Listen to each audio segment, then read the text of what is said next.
The master is available in order to support growth, both for his own seed and for the tares. And he said, let both grow together. The question, however, is, I hope both are growing.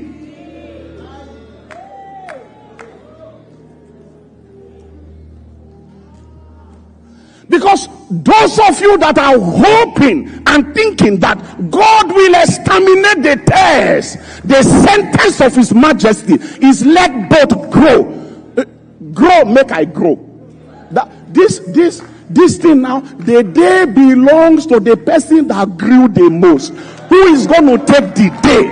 Let them both grow. So we may be here looking for a Messiah that will come from somewhere to come deliver us. The masters, please pay attention. So he tells us the parable of the sower, where the seed is the word of the kingdom, and then the field is the human heart. Are you there? Immediately he's done telling that parable, he goes on and tells another parable. In this case now, there's still seed and there is field. But his interpretation now is, the field is the world. In the first parable, the field, the ground was the heart. Now it is the world. The good seed are what? The children of the kingdom. In the first parable, the seed was the word of the kingdom. It is the word of the kingdom that produces the children of the kingdom, so that when the word is sown into the human heart and it prospers in the heart, that heart now becomes seed. That life where the seed, the word has prospered, that life now becomes seed that God can now sow, no more into the heart but into the word. He said the field is what? Is the world. The field is no more the human heart. It's now the world. And the good seed are the children of the kingdom, but the tares are the children of the wicked one. Let's go on, please. Thank you. The enemy that sowed the tares is the devil. The harvest is what? What is the harvest? Do you remember I told you to repeat after me? Huh? What did I tell you to repeat? Until the harvest. What is the harvest? So Jesus said, let them grow together until they harvest. I'm trying to say to you that we are stuck. Are you there? The sons of the kingdom and the sons of the devil, we are stuck. It gets more serious than that. It's not only that we are stuck here. Do you know what the man said? The master, do you know what he said? When they said, do you want us to pull out the tares? He said, nay. Nay means no, an emphatic no. Lest, you can confuse these things. Okay, I don't have time for all of that. He now says, nay, lest while you gather up the tares, you root up also the wheat with them. Next verse 30. Please help me read the first statement. One more time. One final time. Now, you know what both is. And you know what the harvest is. Did you notice what they said? They said, let both grow together. Remember that it was the good man that sowed the seed. That means it was his field. The world, the earth is the Lord, and the fullness thereof. Now, the same place where he sowed his seed, an enemy came and sowed his own seed on the same ground, on the same field. Meaning, therefore, that the resource of the master is available in order to support growth, both for his own seed and for the tares. And he said, let both grow together. The question, however, is, I hope both are growing.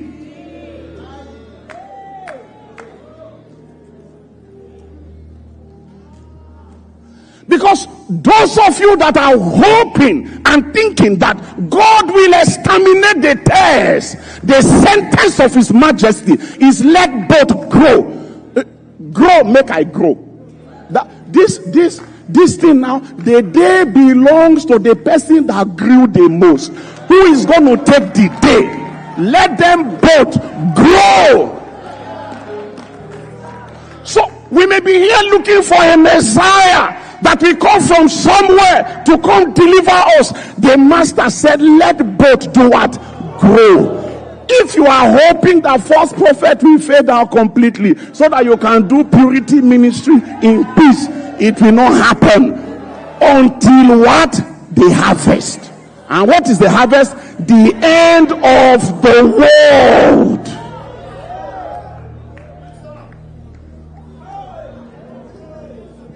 Let thy kingdom come. If God's kingdom is going to come in the immediate, it is going to depend on the growth of the sons of the kingdom. The king said, let both grow.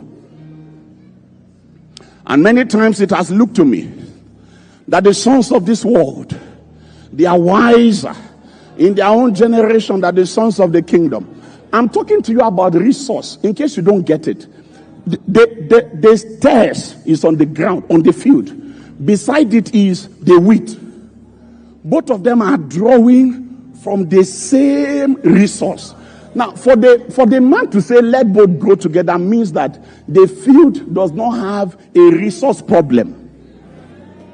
Yes. Yes. It means that field, the field, it does not have a resource problem. There is nothing that the tares take from the ground that will now deplete and that will now impugn and that will now reduce what is available for you to take. Nobody in this matter is your competition. He said, let both do what? Grow.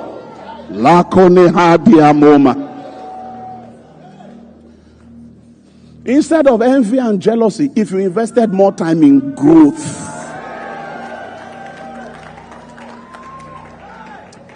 let both do what? Grow together. And in many areas and many sectors, even in the spirit, it does look to me that the tares, they take more seriously matters of growth. Do you see how wickedness is increasing in the landscape? Have you been on social media lately? Things that were previously unthinkable, people are now doing it with their full chest. No iota of shame. No iota of shame. Boldly.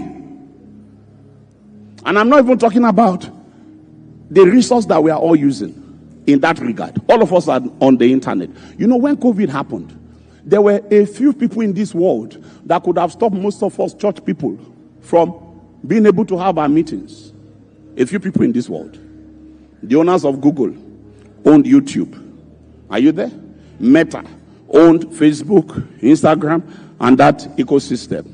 And I do not know that any of the major platforms we used, I do not know that any of them was owned by a son of light, which meant that on that day, if they had said, we don't want any religious activity on this platform, all of us, these tongues that we are speaking, we will speak it, but we will not be able to have a platform where we speak it. And I'm saying that the idea, science, the technology by which these innovations came about, they are our Father's own. And God just said, since Satan has planted his own sons beside my children, no problem. I have more than enough to go around. The bottom line is, let both of them just be growing. We have now raised a generation of Christians that think it's a blessing to have the latest phone. If you are blessed that you have the latest phone, what do we call the manufacturer?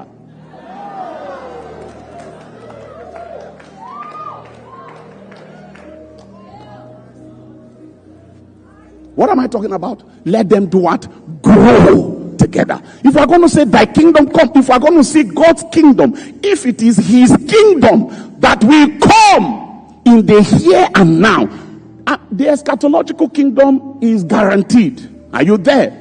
But right now, right here, God's kingdom needs to be made manifest so that we can win people to it. We can tell them there is something coming and you can taste it now. Many of us have retired.